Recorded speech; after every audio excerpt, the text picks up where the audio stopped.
Good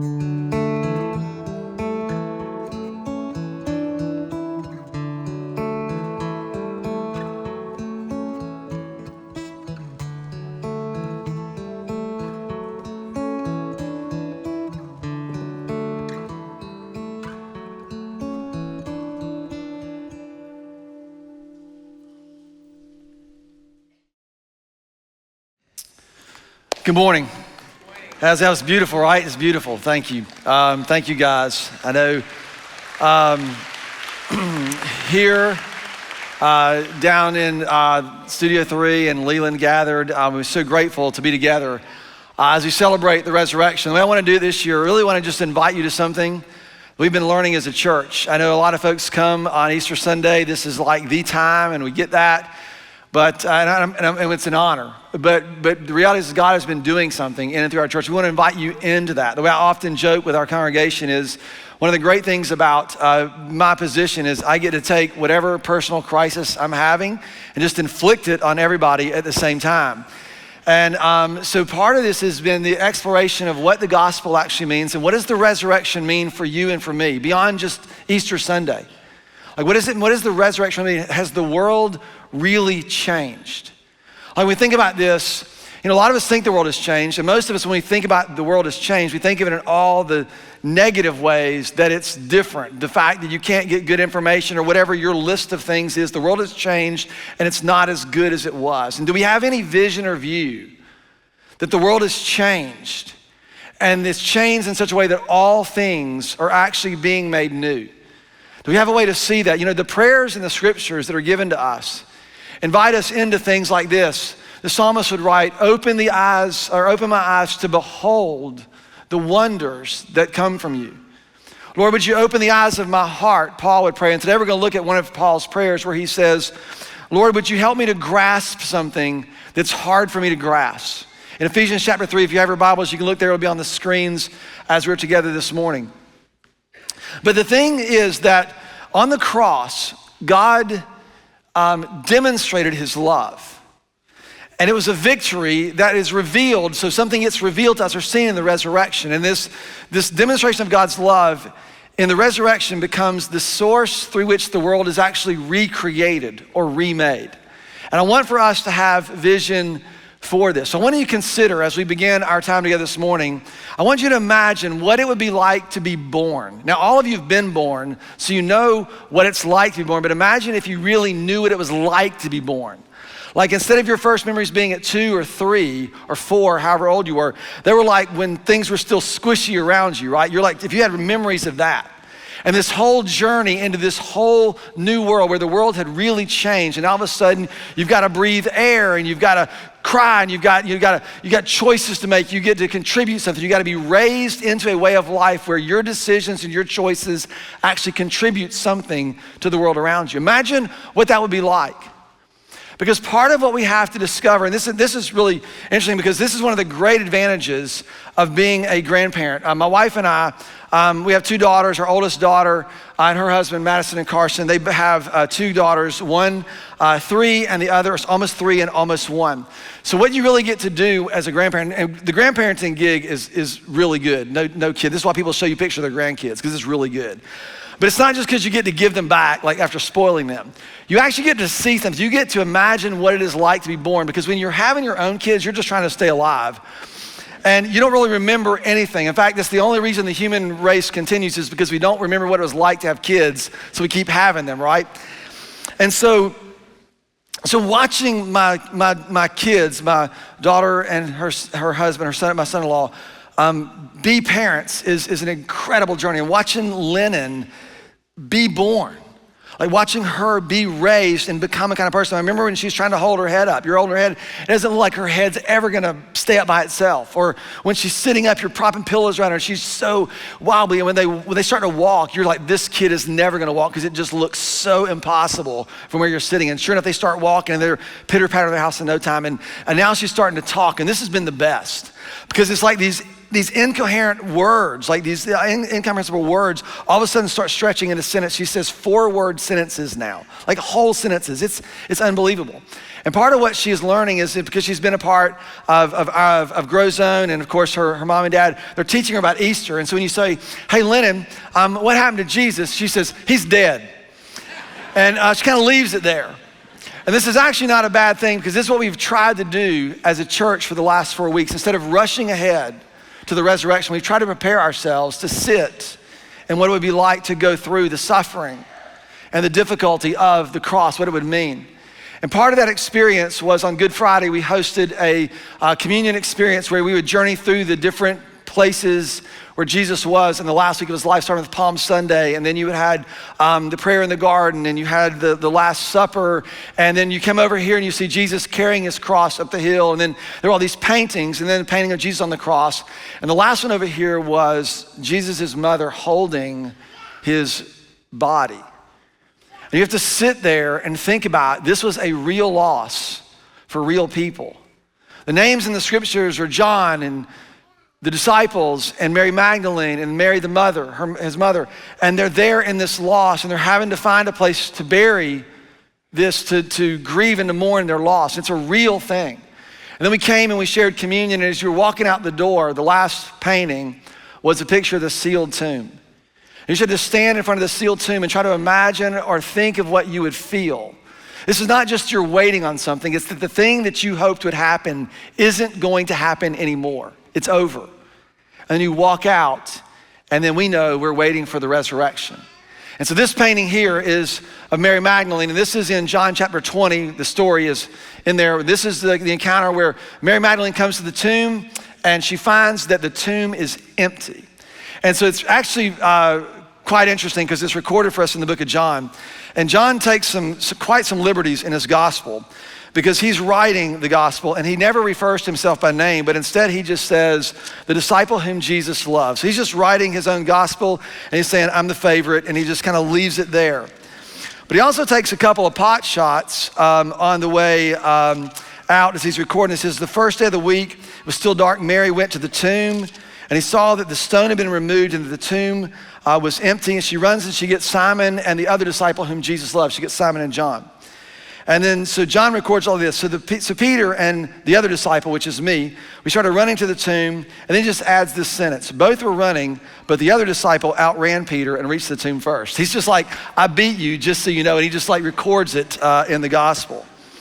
And they get there, and what they observe is the empty tomb. And John says that he saw and believed, though we still did not fully understand what was happening. So in this same passage, it continues on. And Mary is in the garden, and she turns and she sees a person, and she assumes him to be the gardener. And she walks over to the gardener and says, did you see what happened? Did you see any commotion by the tomb last night? Did you see where they took Jesus? And then Jesus calls her by name. He says, Mary. And when he calls her by name, Mary recognized him. When she heard his voice call her name, she recognized him. And in that, she fell at his feet and she grabs onto him. And then Jesus says a very interesting thing. He says, do not hold on to me. I think what's interesting is as she falls down, she grabs on and she says, oh, things are gonna go back to the way they were. And Jesus is like, don't hold on to me, because things will never be the way they were again. The whole world has changed. And my question is, do we have eyes to see this? The account in the children's Bible of this story, Mary, Jesus' commissioner says, go back and tell the disciples that I'm alive, that I've risen from the dead. And as she takes off back, the children's story Bible beautifully illustrates this. And it says that as she ran, it seemed as if the whole world had been changed.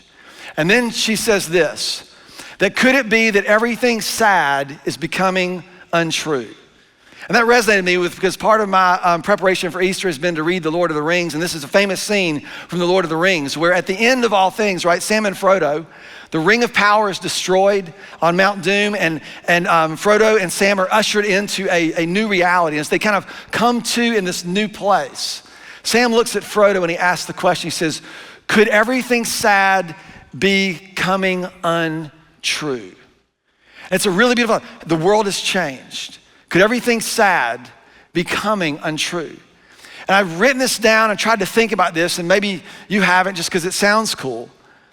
But I began to think about this because this is an incredible description of something different, or something has happened that we can't quite figure out, some sense that something has changed, that the trajectory of despair and hopelessness has been interrupted. And the way we describe this, that sad things becoming untrue, recognizes that we can't quite put a finger on what it is that has shifted, but something is different. I think a lot of us have grown up in churches or in traditions where we just hold on to certainty. It's like the more, we go, here's what the cross means, here's what the resurrection means, and here's what we do. We have a vision and a view of that, and that's the end of it. We've just sort of locked into this certainty. And the reality is when we think about the resurrection, sometimes we can't quite put our finger on it. Something has changed, and we can't quite tell what it is. But the something is coming untrue. Everything that undermines the peace that we long for and erodes the hope that we have is being overturned and is becoming untrue, that somehow it seems that it cannot any longer govern the reality that we live in. And for something to become untrue, it means that at some point it had to seem true. I've been thinking about this, trying to understand this, or trying to at least give words to this, because it's important for how we think about having eyes to see. So if something is coming untrue, it means that at some point it had to seem true to us. It had to be something that we trusted in and depended upon. And all of a sudden it begins to shake and pull apart. Do you know what this means for us? Because all of us have felt the world sort of quaking or shaking, some in your own personal lives and your own personal circumstances, and others we just kind of perceive it in the world around us. Do we know what this means for us? Have you ever considered the foundation that our lives are built upon without really our permission or even choice? We just end up in this world like this, resting on this foundation. We've created a foundation for ourselves. We've created a way to live where cynicism and distrust are necessarily true, and we know this. We know that as we move through the world, that we cannot afford to be naive. We have to be really careful into whom we are willing to trust. We can't always afford to trust people or things the way we would like to. And so we become suspicious and guarded and competitive. And this is the foundation upon which we have built on. We've created a way of life that requires us to protect ourselves. We have to protect ourselves sometimes from each other and sometimes from the people that we really care about. We have to protect ourselves from them. We've created a world we have to prove ourselves in order to validate our worth and our value, to earn our keep in this world. But this is not the way that it was supposed to be. I always try to go back, when I think about what God is doing, I always try to go back to the garden, the original garden, where God created the heavens and the earth and all that we see, and he put humans in this garden and he commissioned them to rule and to reign with him. He made human beings in his image. And then he gave them a job, a vocation. He gave them something to do. He said, you have authority. The biblical words are you get to exercise dominion and to rule. It's the idea that we contribute and we create with God, and we were intended to be with him in making and causing things. That's how it was in the beginning. But something happened, right? Human beings don't tolerate trust very well. Do you know why? We don't tolerate trust very well because it undermines our control. It undermines our certainty. When we have to entrust or put our faith in someone else, it means we are no longer putting our faith in ourselves. And what happened in the garden in the fall is that we chose to rule apart from God. And it created something. It just created something else. All that God intended now begins spinning off in a different trajectory. And one of the things that I think gets overlooked, and this is what I love about the gospel and what I love about the promise of redemption for us, and what I love about the resurrection, is that all of us have the capacity to create things. Human beings have the capacity to cause and create things with your words, with your choices. All the things that we do cause something to happen in our world. The things we choose to do or the things we choose not to do. Our choices just ripple out into the world, and it creates the place, the way in which we inhabit it. So I love about the song, all the love in the world is right here among us, and hatred too. So we must choose what our hands will do, because what we choose will create the world that we live in.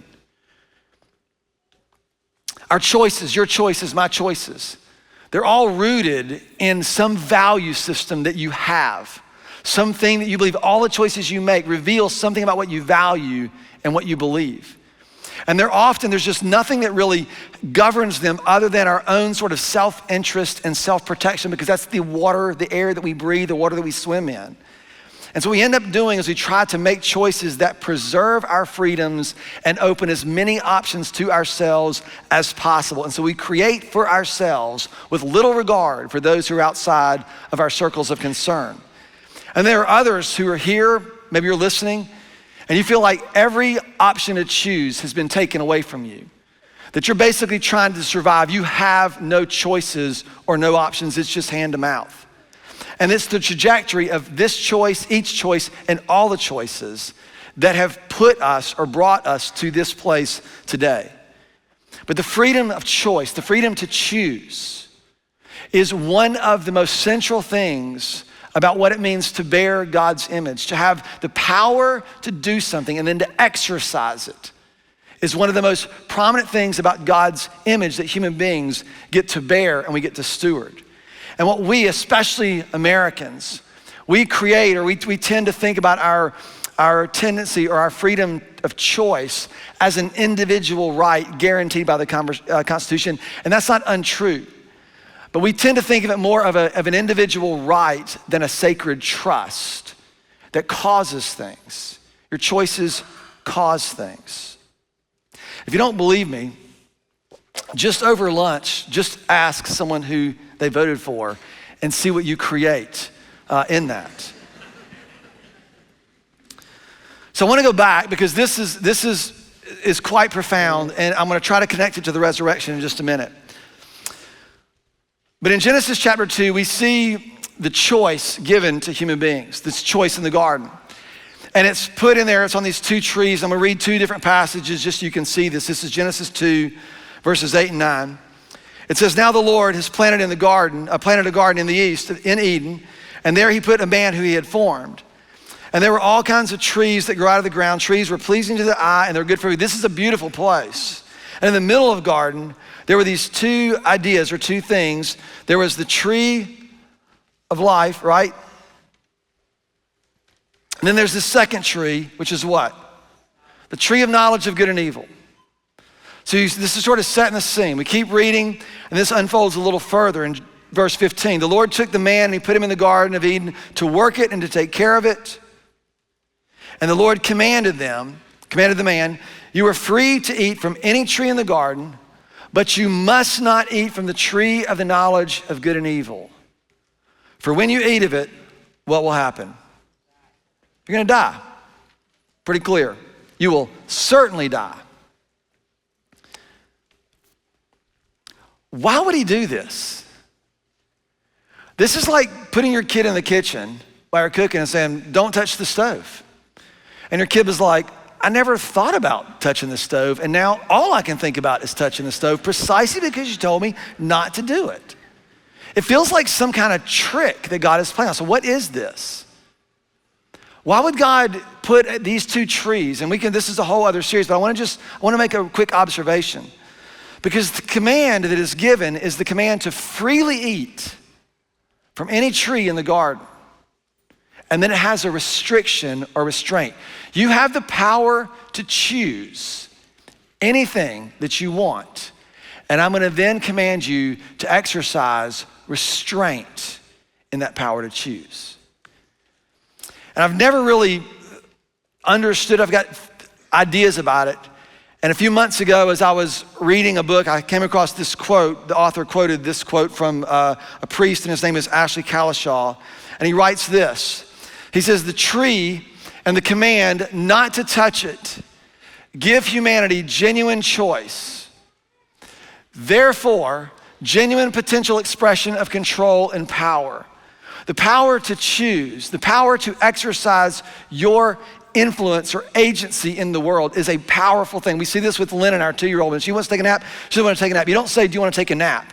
You give her another choice because she likes a passy, a pabu when she takes a nap. So what we do is you say, how many pabus do you want? And she's like, I want 2, and you give her 2. She likes a choice because there's agency, there's humanity, there's dignity in this. And so, and this is exactly what he's talking about, that this choice gives us genuine potential, control, and power.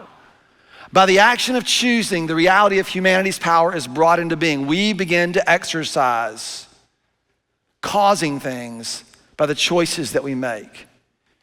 And this is brilliant. However, he writes, choosing not to eat becomes an act of obedience, which at the same time lays down that power.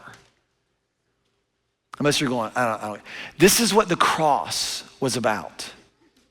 It was about demonstrating a kind of love, a kind of power that would not grab it and use it for its own sake, but instead give it on behalf of others. That it was taking power and being willing to lay it down on behalf of another. The genius of it is that in the garden, God gave a command with a restraint. He gave us the power to choose and then invited us to restrain that power simply because we trust him. And this is the genius of what happened on the cross and the resurrection. That he would ask us once again to trust again, to restore that which was broken and to bring about a new creation, to help us experience the reality that the world has actually changed. And so this is the prayer that Paul writes. It's for this reason. We'll keep reading. For this reason, I kneel before the Father, from whom every family in heaven and on earth derives its name. And I pray that out of his glorious riches, he may strengthen you with the power through his Spirit in your inner being. Like the language is just that we would have this coming into us, this source coming into us, so that Christ may dwell in your hearts through faith. And he continues on, I pray that you, and I love these words, being rooted and established in love, right? And this idea is not just like rooted, it's not found, it's earthy. It's to be rooted, and maybe a better word is it's to be grounded. It's to be, you cultivate some ground and then you get buried in it. You get put in it, you're planted there. You begin to grow roots there in this love that he gives to us. It's interesting, I was reading a couple weeks ago some reflections from Brian Zond on Mary Magdalene's mistaken identity of Jesus as the gardener. And he writes this. He says, Jesus is now the gardener of the resurrection, cultivating new life to all who believe. Jesus is now the gardener of the resurrection, cultivating new life to all who believe. The first Adam was a gardener and failed in his task, and the world became a wasteland of war and sin. But the second Adam will succeed in his task. Christ will restore the ruined garden. Do we have vision for this or imagination for this? He continues on, Jesus is not a conductor punching tickets for a train ride to heaven. Jesus is not a lawyer to get us out of a legal jam with his angry dad, and Jesus is not a banker making loans out of his surplus righteousness. Jesus is a gardener cultivating resurrection life to all who will come to him. A gardener's work is earthy and intimate. Gardeners have their hands in the humus, and we are humans from the humus. Conductors and lawyers and bankers are concerned with abstract things and impersonal things like tickets and laws and money. But gardeners handle living things with living hands. This is a beautiful description of what is being asked of us, of what has happened for us. That he longs to give us this resurrection life, that we will be grounded, we will be rooted and grounded. And then he adds this line, I pray that you may be rooted and established in love, and that you may have, and here it is again, that you may have power, that this power may be given to you together with all the Lord's holy people to grasp how wide and how long and how high and how deep is the love of Christ. And this isn't just about us comprehending that. It's to get our eyes up to begin to imagine or to begin to set our eyes on how vast and pervasive this love really is. And then he says, and to know this love that actually surpasses our capacity to understand, that we may be filled to the fullness, or we may be filled to the measure of all the fullness of God. So this is the prayer, or at least most of it. I was thinking, like, how do we connect this to the resurrection? How do we understand what happens when he longs to fill us in this way, when he wants us to set our sights and see something, when we're rooted and grounded and buried in this way? So for about the last 4 or 5 years, I've been taking these fitness classes at a studio, which I really enjoy. And my favorite class is a class called Hot Fit. And it's like a combination of hot yoga, interval training, and some kind of Pilates-like torture. It's like burpees and push-ups and down. It's all kinds of things in there. And the two worst words you'll hear in that class is little pulse, and that means you don't like flex all the way. You just do these little until you're just on fire and you're dying. And our instructor Caitlin will say, and you do it in intervals, right? You do 45 seconds on and 10 seconds off, which sounds easy. In fact, she'll even say this. She'll say, "There's only 20 seconds in this interval. You can do anything for 20 seconds." I'm like, well, maybe, but it's the first 20 minutes that have made these next 20 seconds really questionable. And when you get to the end of this, the last exercise, when the time runs out and you hear that last alarm, you just collapse into your mat with just no will of your own. You're just laying there. And then something happens, the door opens, and one of the employees comes in, and they hand you these ice cold soaked eucalyptus towels. And they put them on your face. And you know what it feels like? It feels like resurrection. It's like the trajectory of death has been interrupted, and now there's some hope. If you've ever taken a yoga class or anything like that, the last pose, the last thing that you do in a yoga class is what they call shavasana. It means the corpse pose. It is evidence that at the end of a hot fit class, you are dead. And so as you're laying there, and oftentimes what I'll do is I'll try to memorize scripture or have some image in my head. And a few years ago, I was doing this, and I was reading through the Garden of Gethsemane at the weekend. And I was going to this class. And the Garden of Gethsemane is where Jesus has his friends, and he gets them, he's like, "I'm going to pray. Can you guys remain here?" And they fall asleep. And he comes back and he warns them, and he says, the spirit is willing, but the flesh is what? Is weak. And so I'm laying on my mat, kind of reciting this. I'm like, the spirit is willing, the flesh isn't weak, the flesh is dead. And then you hear the instructor say something like this. They say, "Bring movement back into your body." And I'm like, well, the flesh is dead, so where does this come from? And you realize, oh, there's another source that I have to be strengthened with from inside to begin to animate, to begin to move, to begin to cause myself to choose and to act, to determine what my hands and my feet will do. Do you see the picture? To be animated with this kind of life. Like I began this by saying, can you imagine what it is like to be born? To have one source of life and then to be born into another source of life. To have very little concern and responsibility to now having great concern and responsibility. Well, can you imagine what it is like to be born again? To have to derive life from a different source, to have to be animated from something other than just what you have known or what you have thought.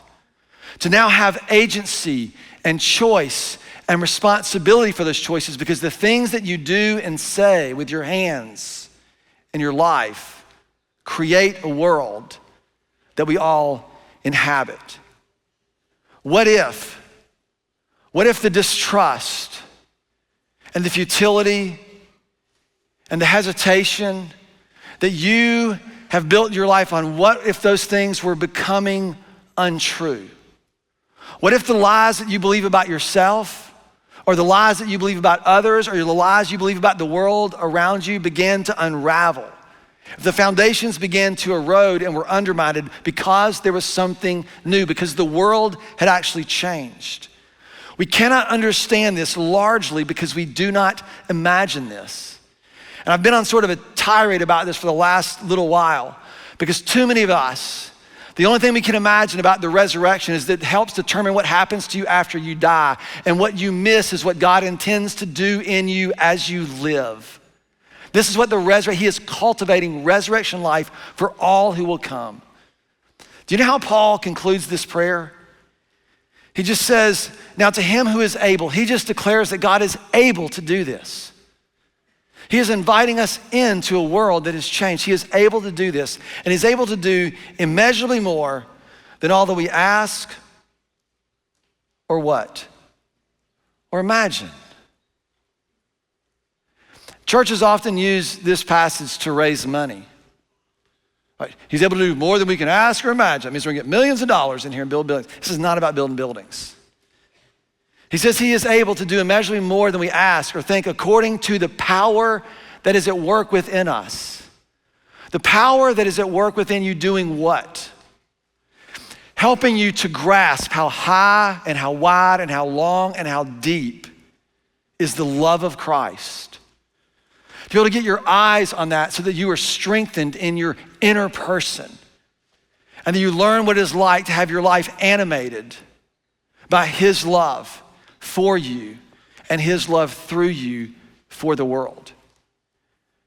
This idea that God is interested in just what happens to you after you die is nonsense.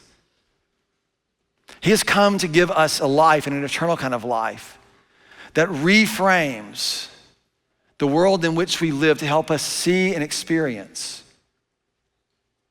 that the world has actually changed.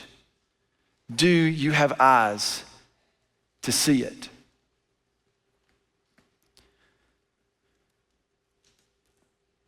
The next line is a new chapter in Ephesians, which chapters and verses are all added later, so it was just read as one letter. Now to him who is able to do immeasurably more. And then he says this, I urge you to walk in a manner that is consistent with that reality. To let this be the condition of your life and the source of your activity, the choices that you will make. To walk in a manner worthy of that calling. To choose what our hands will do, to choose how you will use your life and your choices and your influence in the world. Like that's what the resurrection empowers us to do. To experience the salvation that he's given the world, that the world has actually changed. This freedom of choice that we hold is one of the most central aspects of what it means to bear God's image and to fulfill his vocation that he intends for human beings. And it's not a matter of your individual right. It's actually a matter of your sacred trust, because the choices you make, right, become the world that is made. So I want to invite you to stand with me together, all places. And I want you to consider that he's the same call to begin to imagine. He says, so I urge you to walk in a manner that is consistent with this reality. And what I pray that will happen is if you're here, you're back here and you're like, check my Easter off, it's good. This is about what you will do from this point forward. And what I hope that you will experience, I hope that you will hear his voice call your name. And then in doing so, you will recognize him. The central confession of what it means to be a Christian, what it means to be a follower of Jesus is very simple.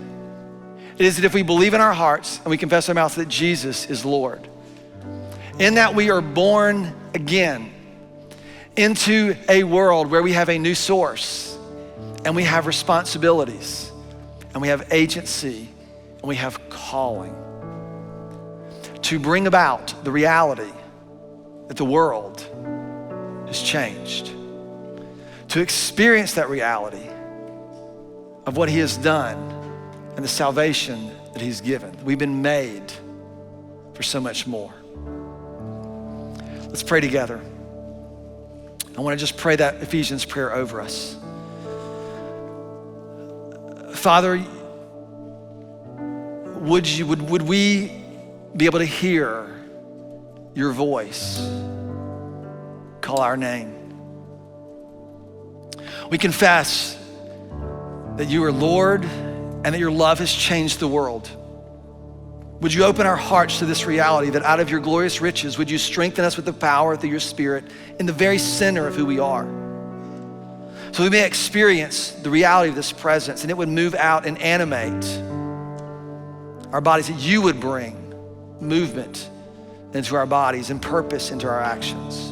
And I pray that we would be rooted and grounded in this love, and that we may have the power together to grasp how wide and how long and how high and how deep is this love that has changed the world, and to know this love that defies our understanding And Lord, would you fill us to all the fullness of your love?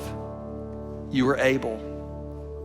You were able to do immeasurably more than all that we ask or imagine, according to this power that is at work within us.